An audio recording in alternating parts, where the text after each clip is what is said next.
बिस्मिल्लाहिर्रहमानिर्रहीम अस्सलाम वालेकुम स्टूडेंट्स। आज हम 11th class physics new book का चैप्टर 6 स्टार्ट करने जा रहे हैं। चैप्टर का नेम है हीट एंड थर्मोडायनेमिक्स। और जैसे कि आपको पता है स्मार्ट सिलेबस आ चुका है और उसमें कुछ टॉपिक्स कट किए गए हैं। पेज नंबर 117 तक टॉपिक्स कट है और पेज नंबर 117 पे टॉपिक है 6.2 इंटरनल एनर्जी। ये वाला टॉपिक इंक्लूड है। तो स्टार्ट करते हैं इसे। स्टूडेंट्स इसे आप एज अ शॉर्ट या MCQ के तौर पर ही प्रिपेयर करेंगे। तो अब देखते हैं कि इंटरनल एनर्जी हमारे पास क्या है। इंटरनल एनर्जी का मतलब है कि सिस्टम की अंदरूनी एनर्जी। सपोज करें कि ये आपके पास कोई सिस्टम है, कोई कंटेनर है और इसके अंदर गैस प्रेजेंट है। अब गैस के मॉलिक्यूल्स रैंडमली एक दूसरे के साथ भी कोलाइड करते हैं और जाके कंटेनर की वॉल्स के साथ भी कोलाइड करते हैं। आपको पता है कोलिजन की वजह से, मोशन की वजह से जो एनर्जी होती है उसको हम काइनेटिक एनर्जी कहते हैं। तो इसका मतलब है कि गैस मॉलिक्यूल्स के पास काइनेटिक एनर्जी प्रेजेंट है। इसके अलावा अगर कोई चीज़ स्टेशनरी होती है तो उसके पास एनर्जी पोटेंशियल एनर्जी होती है। हो सकता है वो वाइब्रेशनल पोटेंशियल एनर्जी हो जो पोजीशन पर ही आगे या पीछे वाइब्रेट करने की वजह से होती है, या पोटेंशियल एनर्जी की और भी टाइप्स हैं जैसे ग्रेविटेशनल पोटेंशियल एनर्जी है, इलास्टिक पोटेंशियल एनर्जी है। तो आपको पता है कि इसके अंदर हमारे पास सिर्फ काइनेटिक एनर्जी प्रेजेंट नहीं है। नो डाउट काइनेटिक एनर्जी ज़्यादा सिग्निफिकेंट है, लेकिन इसके अलावा भी एनर्जी प्रेजेंट है।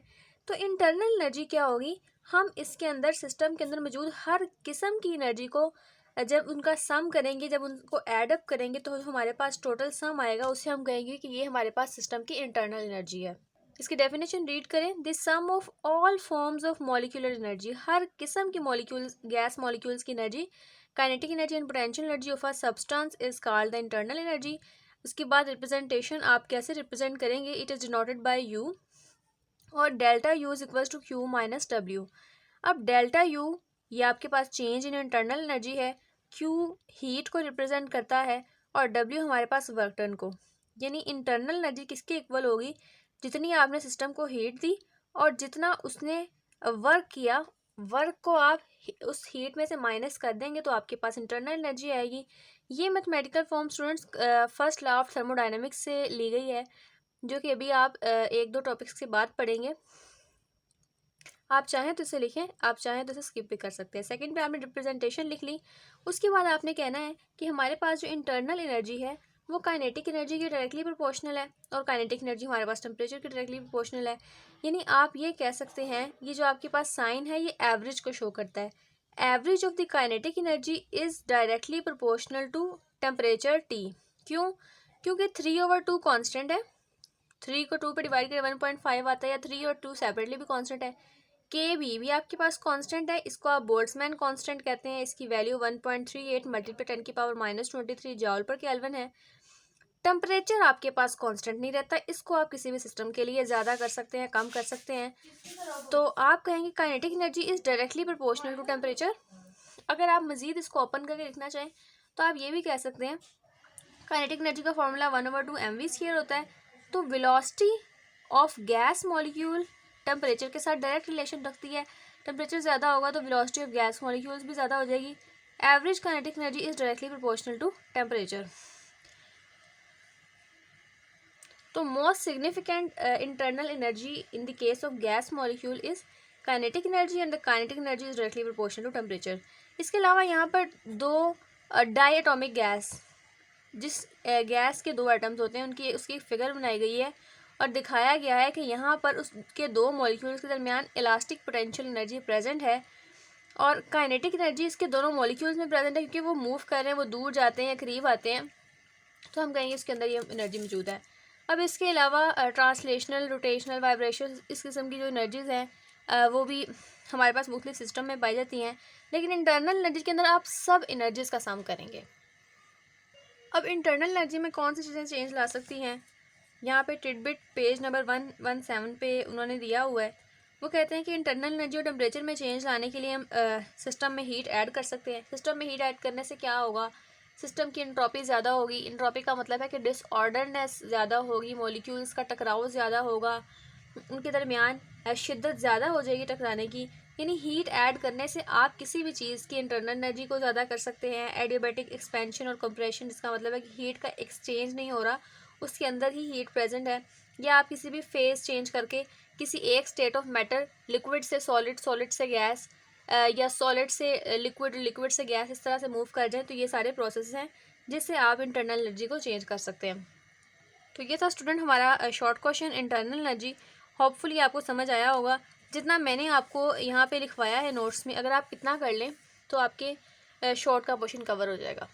हीट एंड वर्क, आपको ये क्वेश्चन इस तरह से आ सकता है कि हीट किस तरह वर्क करवाती है, और drive the relationship between heat and work, और दी गैस कैसे एक्सपैंड करती है जब आप किसी भी सिस्टम के ऊपर या सिस्टम की तरफ से वर्क डन करवाया जाता है। तो ये भी टॉपिक सिर्फ स्टूडेंट्स आपको शॉर्ट क्वेश्चंस और एमसीक्यू के लिए प्रिपेयर करना है। स्टार्ट करते हैं अपने टॉपिक को। Heat is the form of energy. अब हीट क्या है हमारे पास? हीट भी हमारे पास एनर्जी की फॉर्म है। Heat is the form of energy travel from one body to another body. अब हीट आपने देखा होगा स्टूडेंट्स, आप किसी कंडक्टर के एक साइड को गर्म करते हैं और हीट ट्रैवल करती है और वो दूसरी साइड तक पहुंच जाती है, यानी ये सेम बॉडी के भी एक पार्ट से दूसरे तक मूव कर सकती है और एक बॉडी से दूसरे बॉडी तक भी मूव कर सकती है अगर वो दोनों बॉडीज़ आपस में एक दूसरे के साथ अटैच है। फॉर एग्जांपल, अगर आपके पास ये एक स्पून है और आप स्पून की एक साइड को नीचे से गर्म करते हैं, तो आप देखते हैं कि इनकी जो मॉलिक्यूल्स हैं अपनी एनर्जी को ट्रांसफ़र करते हैं और दूसरी साइड खुद ब खुद गर्म हो जाती है। अब आप इसके पास एक और स्पून इसके साथ इस तरह से मिला दें और देखेंगे कि ये इस बॉडी से, इस स्पून से दूसरी बॉडी तक भी ट्रांसफ़र हो जाती है। यानी ये एक ऐसी एनर्जी है जो एक बॉडी से दूसरी बॉडी तक ट्रांसफ़र हो सकती है। अब हीट इसके अलावा वर्क भी करवा सकती है। अब जो इसका वर्क है वो पॉजिटिव भी हो सकता है और नेगेटिव भी हो सकता है। पॉजिटिव कब होगा, नेगेटिव कब होगा, ये भी मैं आपको इसके साथ बताती हूँ। अब कंसिडर करें कि आपके पास गैस सिलेंडर है, ये आपके पास फिगर ए है और ये आपके पास फिगर बी है। इसके अंदर गैस प्रेजेंट है, गैस मॉलिक्यूल्स प्रेजेंट है और इसका एक पिस्टन है। पिस्टन मूवेबल है, ये हरकत कर सकता है। आप क्या करते हैं, इसी सिलेंडर को उठा के, इसी बर्तन को उठा के आग के नीचे रख देते हैं। जब आप ऐसा करते हैं तो आप देखते हैं क्योंकि इसका पिस्टन हमारे पास मूवेबल है और जो यहाँ पर पिस्टन प्रेजेंट था वो मूव कर जाता है, क्योंकि आपको पता है जब भी हम गैस को गर्म करते हैं तो गैस हमेशा एक्सपैंड करती है। जब गैस एक्सपैंड करेगी तो इसका वॉल्यूम राइज होगा। जो यहाँ पर पिस्टन था वो पिस्टन कुछ यहाँ पे करके आ जाता है और इस तरह से हमें शो होता है। अब जो यहाँ से लेकर यहाँ तक का इसने फासला तय किया है आग पर रखने से पहले और बाद का, उसको हम कहते हैं हमारे पास डेल्टा वाई है। और इसके वॉल्यूम में भी क्योंकि चेंज आया है, यहाँ पर अगर इसका वॉल्यूम v है तो यहाँ पर इसका वॉल्यूम v से ज़्यादा होगा, v प्लस डेल्टा v। अब आपको वो वर्क डन कैलकुलेट करना है जो इस पिस्टन ने इस जगह से, इस पॉइंट से जाने में, इस पॉइंट से इस पॉइंट तक जाने में किया। अब आपको पता है कि वर्क डन का फॉर्मूला किसके होता है, W is equals to F dot D.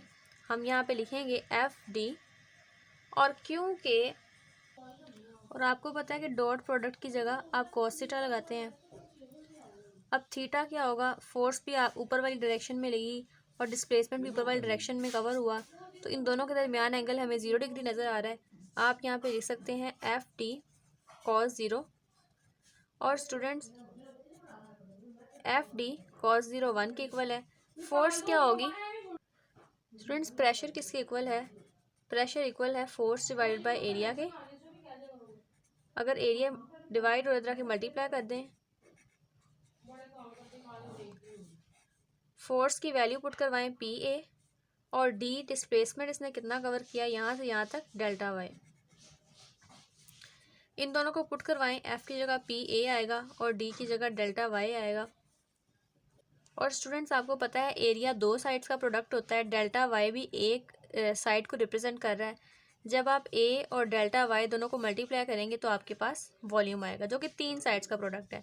आप यहाँ लिख सकते हैं पी ए डेल्टा वाई, तो आपके पास डेल्टा वी आएगा, पी डेल्टा वी। तो ये आपके पास वर्क डन की वैल्यू आती है P delta we.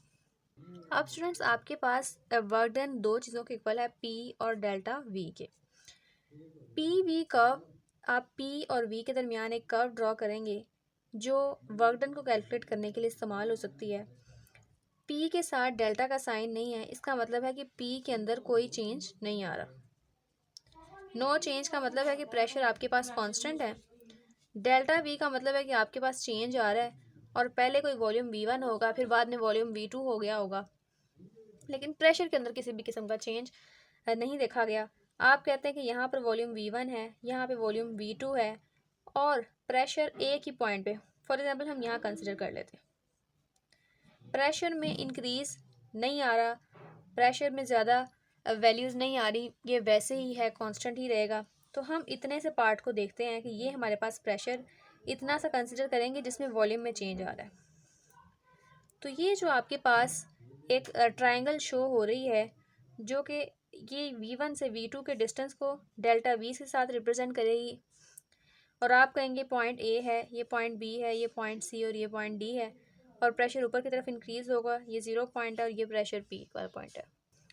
So by using this curve of PV graph, you can calculate the work done on the system और work done by the system। अब work done की भी दो आगे से केसेस आते हैं कि हो सकता है कि हमने नीचे से एनर्जी दी और उसने वर्क किया और सिस्टम ने ही वर्क किया असल में, और इसका पिस्टन ऊपर चला गया।